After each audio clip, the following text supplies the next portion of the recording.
Let's try some of these methods out for creating a gesture. Let's use a soft tone for creating a gesture. Let's just say take something like this.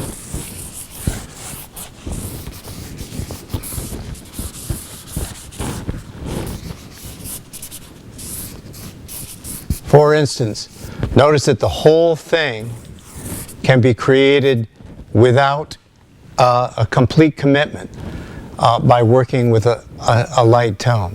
That means if I'd like to change anything, change my mind about anything, it's easier to do than if I had lines. Lines focus the eye. These soft tones, they give averages in a certain sense. So now if I move this over here, that leg over there, and keep this one, maybe I could even bring this over more. Maybe I'll bring the head over. I can make options, make changes. Once I've done that, I can start coming into the drawing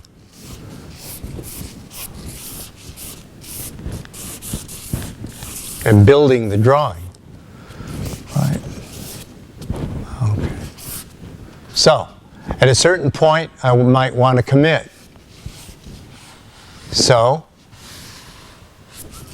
start to commit.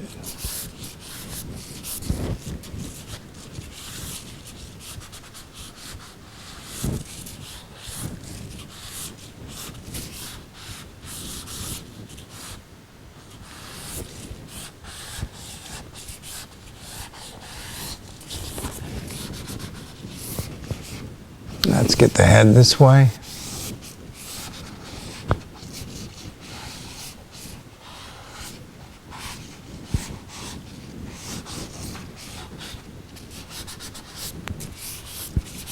For instance, now I can begin to start to use tone, see, inside the form too.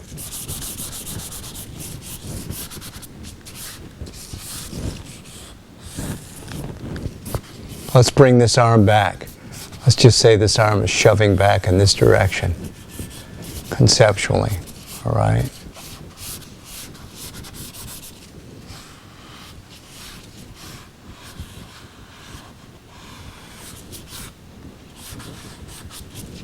Okay.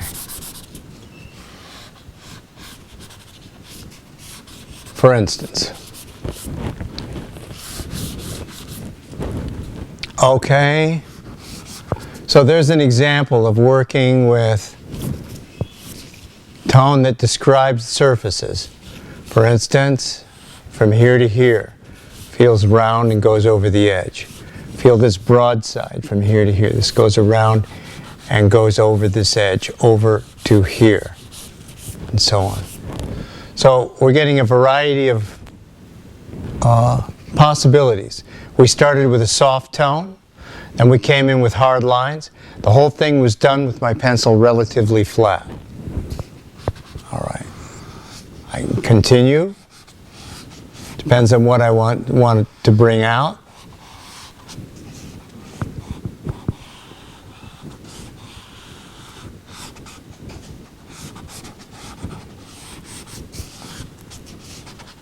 Okay, and so on.